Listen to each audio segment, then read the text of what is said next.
Ooh, what do we have here? Something that is just spectacular. A $75,000 Lincoln. And some people are going to say, well, it's not a Lincoln, it's a Continental Mark IV, which is true. The brochure advertises this as a Continental Mark IV, but it was sold through Lincoln Mercury dealers. So I'm going to call it the Lincoln Continental Mark IV for the purposes of this video. And why do I say it was $75,000? Well, the window sticker on this particular car, as you'll see later in the video, totaled almost $9,500, which is the equivalent of about $75,000 today. Wow. Now, of course, you can pay that much if you get a Navigator or some of the expensive Lincoln SUVs, but they just don't make two-door personal luxury coupes like this.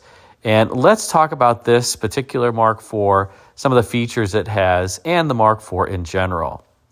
Now, first thing to note is 1972 is the first year of the Mark IV, and it's the only year of the small bumper Mark IV, both front and rear. The bumper impact standards would really ruin the Mark's look beginning in 1973 in the front and 1974 in the rear. But up front, this particular Mark is just stunning. The only unfortunate part about this one is that it has the optional bumper guard that you can see there. I should call it the grill guard in front of the grill. And the bumper, when you get the grill guard, is actually different. It has two holes drilled in it to accommodate the bumper guard. So that's the only thing that I can really nitpick about this particular Mark IV about. But the Mark IV was redesigned for 1972, and it has a bit of a strange history. It's probably a car that would have never existed, at least in terms of how it looks here, but for the fact that Bunky Knudsen was the president of Ford Motor Company, and he apparently saw a concept for a luxury car in the Lincoln studios, saw it, fell in love with it, and told the designers, that is what I want, release that car for production. Now, when Lee Iacocca had come into the studio and seen what Bunky approved, he tried to get designers to kind of continuously refine their existing proposal to something that was more in his style. I mean, after all, he had effectively invented the Mark III when he told designers to put a Rolls-Royce grille on the Thunderbird. And that's exactly what they did for the Mark III.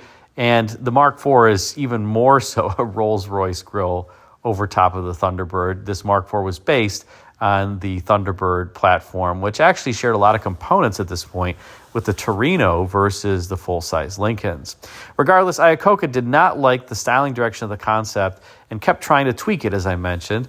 And every time he did, Bunky Knudsen would come back in and say, no, put it back. I told you I want that car produced exactly as it is. Don't change a thing. So Bunky won out. He was the president of Ford Motor Company. He was more senior to Iacocca, but that would be fleeting, let's say, as Iacocca would basically get a bunch of Bunky's peers to gang up against him and lobby for Henry Ford II to fire him. And that's what happened. And Iacocca started refining the Mark IV design every year thereafter, and I think, candidly, kind of making it worse each year thereafter until Henry Ford II eventually fired him as well. But before we go on to other views of this car, let's talk about this particular dark blue metallic vehicle, which, oh my gosh, this is the perfect color inside and out for this Mark. You really need this car in dark colors, and I say that owning a yellow gold moon dust Mark IV. I wish it were a dark color, but oh well. In any case, the Mark IV has some very distinctive styling elements. We already talked about the grille. Notice that rooftop hood and that very prominent beak that kind of comes out on this car. And these large catwalk areas, or these flat areas in between the tops of the fenders and the start of that raised section of the hood. It's just an elegant look, and the hood being so long on these vehicles, it just makes it all that much more dramatic. The other thing I will point out for you on this car is notice the gaps, the hood gap, the headlight gap, like the hood gap to the fender, the gap around the headlamp covers, etc.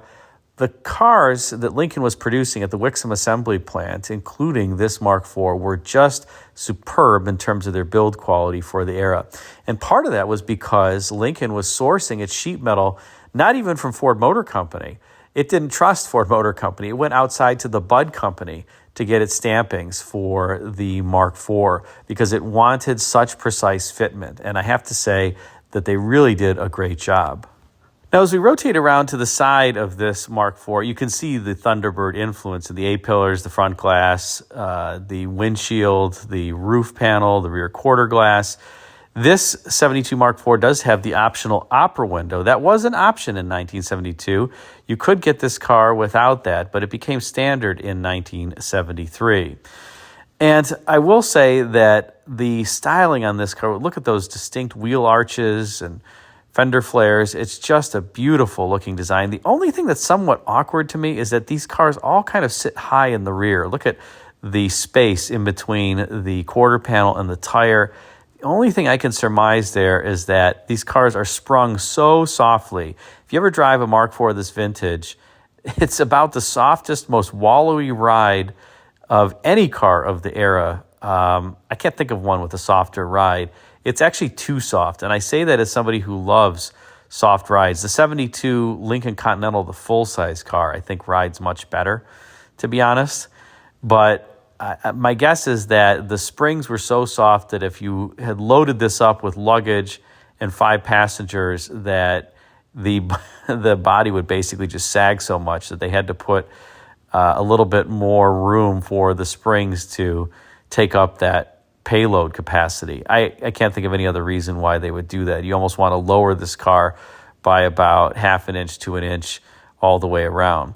Regardless, it's a pretty sweet machine. This car also has the optional cornering lamps. Those were not standard. There were a lot of standard features on the Mark IV, including standard anti-lock brakes for 1972. I said that right. Standard anti-lock brakes with this massive system under hood.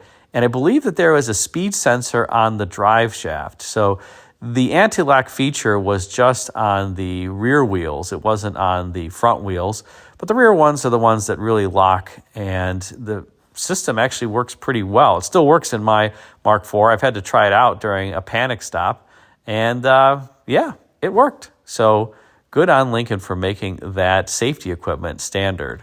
Let me also point out one other interesting styling feature that I don't know how I feel about, despite the fact that I love the styling of the Mark IV, and that is its relatively short wheelbase at 120 inches. Now, the big full-size Lincoln was the top 127-inch wheelbase, so this wheelbase was 7 inches shorter. And during this time frame, Ford was in this period where they wanted almost equal-length front and rear overhangs. That would continue on into the Mark V. And it kind of looks a little awkward. The overhangs are so large on this car, and despite the fact that its wheelbase is 7 inches shorter than the full-size Continental, the overall length really isn't that much shorter, and the weight is actually about the same. So I kind of wish this car were on a longer wheelbase, but, you know, it is what it is. Now, one other interesting thing that we can see from this front three-quarter view is just how tall the belt line is on this car, and basically how small the glass area is overall. This is one of those cars that's almost like sitting in a modern-day sports car when you're inside it. It really has minimal glass area, and if you didn't notice in the other pictures, there is no passenger side outside rear view mirror. That was not standard equipment on these at the time. There was just a driver's side outside rear view mirror. And with that big, fat, chunky C-pillar, you really need the opera windows to have any sense of visibility, because you just don't have great visibility given the minimal glass area, the fat C-pillar, and no outside rear view mirror on the passenger side. I don't normally complain about the lack of the passenger outside rear view mirror on most of my classic cars because the glass area is so large that you have an unencumbered view of the right side of the car. Not so on the Marks. It actually is a little bit challenging to drive it in traffic given what I just related. You'll also see that designers had an interesting feature here that I think was unique to the Mark IV. I can't think of any other car that really had it, at least domestic car, and that's that curved A-pillar. It's an interesting way to deal with the tumble home on the car where the roof panel is smaller than the midsection of the body as a result. But, you know, an interesting feature, like I said, that I can't think of any other car that had that curvature to the A-pillar. Now, out back on this Mark IV, you have, of course, the faux spare tire hump that is not functional, but beautifully integrated here, not only into the deck lid, but also the bumper. And I think that's a fantastic look. It would go away in 1974 in the rear with the bumper impact standard. The Mark IV, interestingly, had 4 taillights out back as opposed to 3 on the full-size Continental, and minimal badging. Look at how small the font is on Mark IV out back there.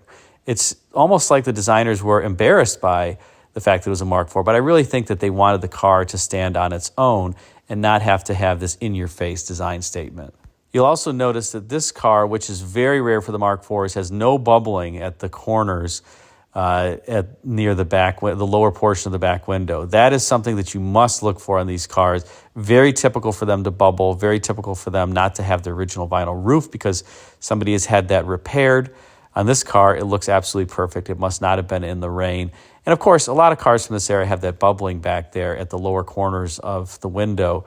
But the Mark IVs, for whatever reason, just were seemingly worse than many other vehicles when it came to that.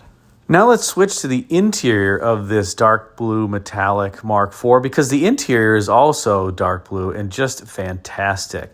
This car does have the optional cruise control wheel. You can see it's a 2-spoke wheel there with the cruise control buttons that are on it.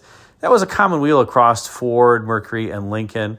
If you didn't get the cruise, you got a 3-spoke wheel. Both were rim blow steering wheels. In other words, you pinch the steering rim to honk the horn. A love it, hate it feature that would die out after the mid-1970s, kind of across the industry. Car also has tilt wheel. You'll see on the passenger side that it has a reclining seat back too. But these cars came pretty fully loaded with, as I mentioned, the anti-lock brakes. They also had automatic climate control standard.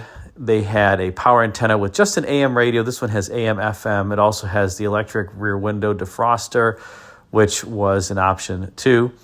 And again, I think the interior on these, well, this particular one looks great in this color. The only unfortunate thing is I'm not a big fan of the dash theme here. It's just so tall and bulky that it makes the interior even feel that much more claustrophobic because there isn't much glass area in the car. And the dual faux wood grain, the pecan wood and burl walnut, there's 2 different faux wood grains on here. It just doesn't look convincing to my eye. But oh well, that's my taste. It's still a relatively good-looking interior in the car. They also cheapened the interior in the Mark IV pretty significantly versus the Mark III. Notice the door panel on the passenger side.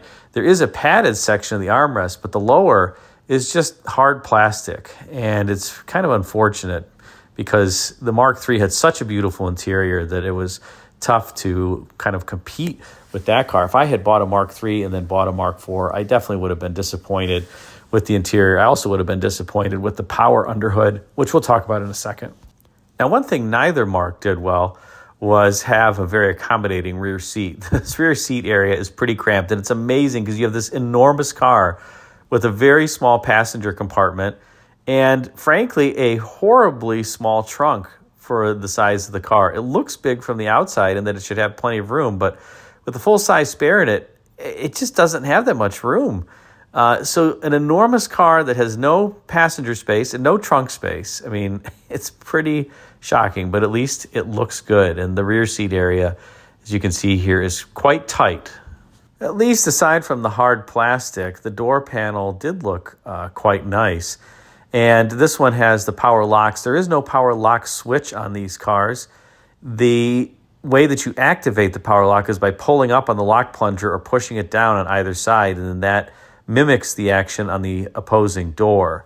They are electric on this car. Ford was still using vacuum on some of the full-size cars with power locks, but these are electrically operated. It's kind of a goofy setup. Notice how far back that lock plunger is. So imagine if you're seated in the car and you want to lock the doors, you got to reach back in an awkward position to do so.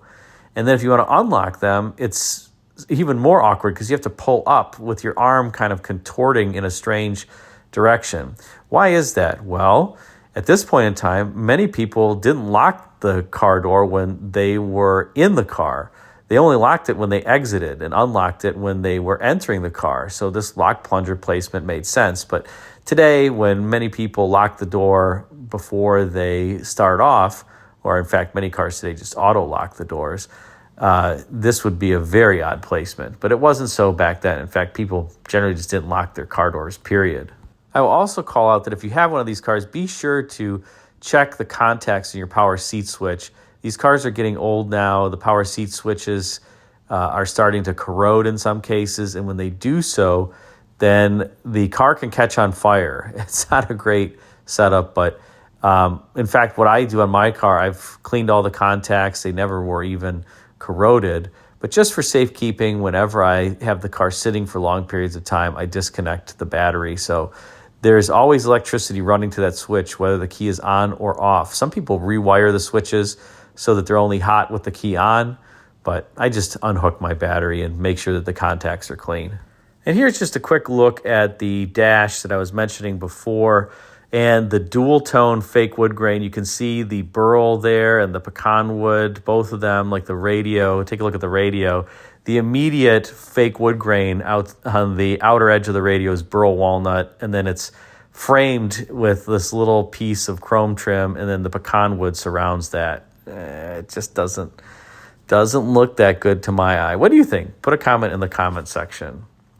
And here we have the notoriously small trunk. Trust me, it looks somewhat large in this photo, but if you have one of these cars, it's an embarrassingly small trunk. Almost like the glove compartment in these cars is embarrassingly small as well. You can't fit hardly anything in it. So again, despite the car's sheer size, well, you just don't have that much space. Now, under hood, it did require a lot of space because this had Ford's largest V8, the 460. And unfortunately, in 1972, it went from being a high compression engine in 1971 to a low compression engine in 1972. And the horsepower was consequently down. It's around, let's say, low 200s, I believe 212-ish net horsepower, 212, 220 in that zip code. I actually added factory-style dual exhaust to my Mark IV. These only come standard with a single exhaust. So I picked up a few extra power, probably picked up 15 extra horsepower. But the poor 460 at this point was, as I mentioned, low compression and lost some power. And by the way, the 1972 460s have a unique one-year-only D2VE cylinder head, which, despite the low compression, often causes spark knock if you don't use premium fuel. So I always use premium fuel in my Mark IV. So you don't get the benefit of performance, but you have to use the premium fuel. And by the way, Ford's numbering scheme, the D stands for a part from 1970. If it were a C, it would be 1960, for example. And then the 2 is the model year. So D2, 1972, and then VE heads. So that was a one-year only setup on these particular Marks. And the car is quite heavy. I mean, this is a 4,300 pound car. And so not having that much horsepower under hood. They're not overly fast, not overly slow. I will say that if you drive a Mark III and a Mark IV back-to-back, the Mark III unquestionably feels peppier than the Mark IV. And so again, one of those things where if I had been an owner of a Mark III and traded mine in a Mark IV, I think I would have been a little bit disappointed. But oh well. If you watch my other videos, you know that I tend to talk about some of the General Motors components under hood in this engine bay, one of which is the air conditioning compressor that Ford robbed to make sure that it had adequate cooling capacity. In fact, the whole air conditioning system on this is a GM Harrison air conditioning setup. The power steering pump is also GM. So Ford robbed a few components from General Motors under the hood in this era. So what do you think about this particular Mark IV in this dark blue metallic? I think it's absolutely stunning. What a gorgeous car and in beautiful condition. This car has 24,000 miles on it, and it certainly shows that it was well pampered and taken care of. Thanks again for watching.